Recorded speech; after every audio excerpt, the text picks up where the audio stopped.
Dog Blues. We're going to use that as our example song today in order to learn two new chords, E and A. A very short introduction to music theory. We have 12 notes in the Western vocabulary of music, and they are A, B, C, D, E, F, G, and 5 sharps or flats. Those are called accidentals, or the black keys on the piano. Now, here's a quick way to remember which notes can be sharped and which ones are not. To be or not to be. The word B and E, those are the two letters, musical letters, that you typically will not put a sharp after, okay?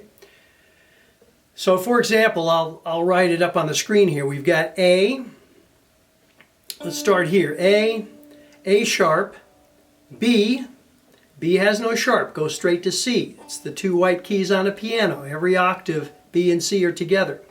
C does have a black key after it. It's a C sharp. Then you go to D. D also has an accidental, a sharp after it. Then we hit E. E does not have an accidental after it, so we go straight to F, then F sharp, G, G sharp, that's 12, 5, 5, and 2, and then we're back to A, the next octave. So those 12 notes repeat up and down musically, indefinitely. Why is this important? Well, our E chord, which we're going to tackle right now, has a G sharp in it. Up to now, we've had G, C, and D. In the key of G, the only sharp is F. It was right here. When we played a D chord, we had an F sharp note in it. Now, it wasn't necessary for you to learn at that point in time that that was a sharp, and that's what you do to get a D major chord or a D chord. But now that we're kind of getting into these more unusual chords, like E and A, in the key of G anyway, it's important for us to think about sharps and flats. So our E chord, you have, it looks like this. And if you look at the diagram, you'll see that it's almost like a C chord. You're moving one finger over. Now this is the 3-fingered E chord, not the partial one, which we will tackle in a moment. Okay? Notice at the bottom there of the diagram, the notes are E, G sharp, B, and E. Also notice I'm not striking the 5th string. If I strike the 5th string, which is tuned to a G, you're going to have a clash between the G and the G sharp. You can hear it, right? Do an up-down roll with that E, and it becomes really apparent that that G and that G sharp clash a little bit. It's called dissonance in music. And it can be good if you're writing a Halloween song or something, but together it really clashes. So, how do we deal with this? What you do is you can modify your roll to not include the 5th string.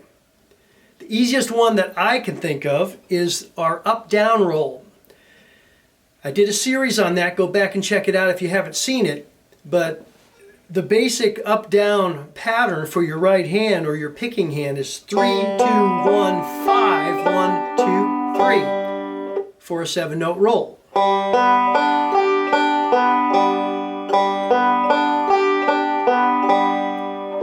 If we take the 5th string and replace it with the 3rd string, we get this. 3, 2, 1, 3, 1, 2, 3. It's not too bad. It has a nice kind of roll to it. Pun intended.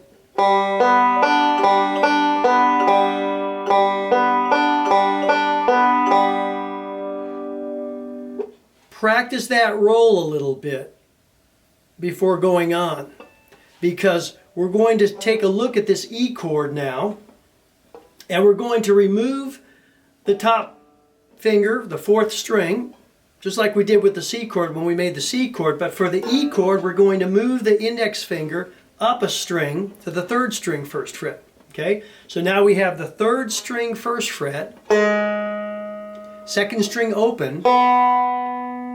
Be careful that this finger, if you get a muted second string like that, it might mean that this finger is not arched enough, okay? If the finger is flat, it's going to touch the string below it. If it's arched like this, give me the okay. That's the shape you want when you're making chords. You want a curled shape on your finger. And your ring finger, like it was with the C chord, is on the first string second fret. There's our chord. Let's do our modified up-down roll with this chord and see what we can come up with. 3, 2, 1, 3. 1, 2, 3. Pause. It's a 7-note roll. Probably know by now when you have a 7-note roll, you get a pause at the end to regain your sense of where you are and get ready for the next one beat. Okay? 1 and 2 and 3 and 4 and 1 and 2 and 3 and 4. That's the musical count, the rhythm count. 1 and 2 and 3 and 4 and. The string count is 3, 2, 1, 3, 1, 2, 3. Keep going.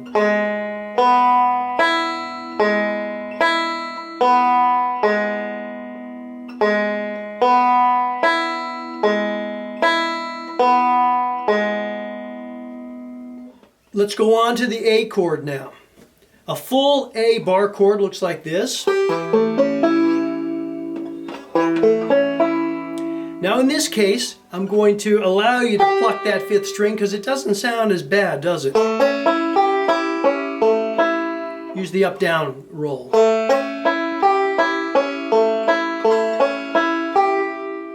That's because you no longer have the G sharp G clashing. What you have is a G note added to an A chord. Now without going into too much music theory, a G note is not found in an A major chord. When you add a G note to an A chord, you get an A seventh, which is used quite often in songs, especially in this song, because the A seventh will lead you into the next chord, which is a D. And we've done D as a partial chord before, and we've also done it as a D seventh. That's what we're going to use in this song, a D seventh. Back to the A chord. I'm going to have you bar 3 strings, okay? We've been doing it with 2. We did it back in our lessons when we were covering the up the neck chords, C and D, and G up here. We were doing a 2-string bar. We're going to add another string to that to make it 3 strings that we're covering with 1 finger. That way we can do our up-down roll.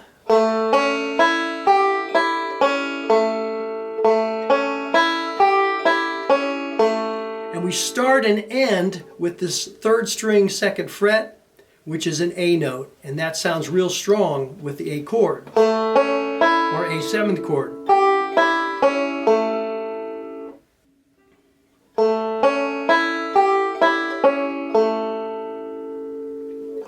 Let's go on to the D 7th chord to finish off this progression here. And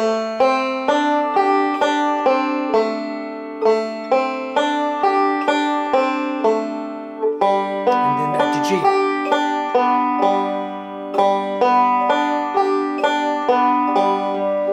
Here we go. We're going to use the up-down roll.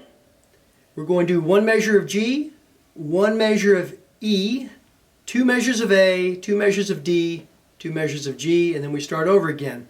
So as usual, it's an 8-measure pattern.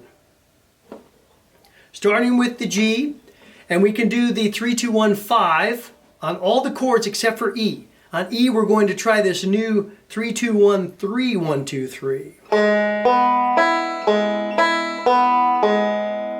So it's just one measure of the 8 that we're going to do that on, okay?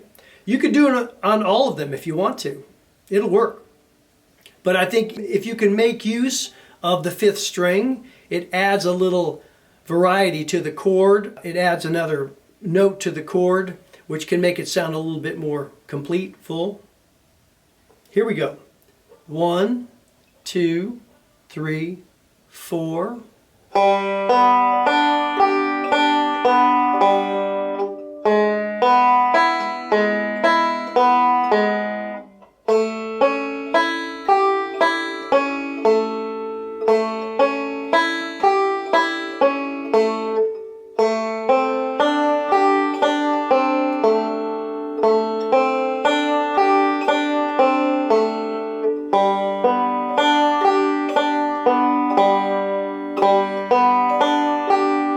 The first 8 measures. Let's try it again.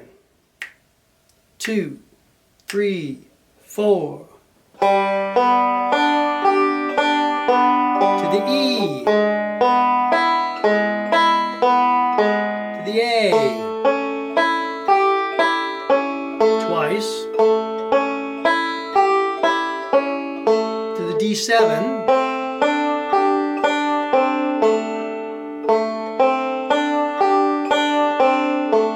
G.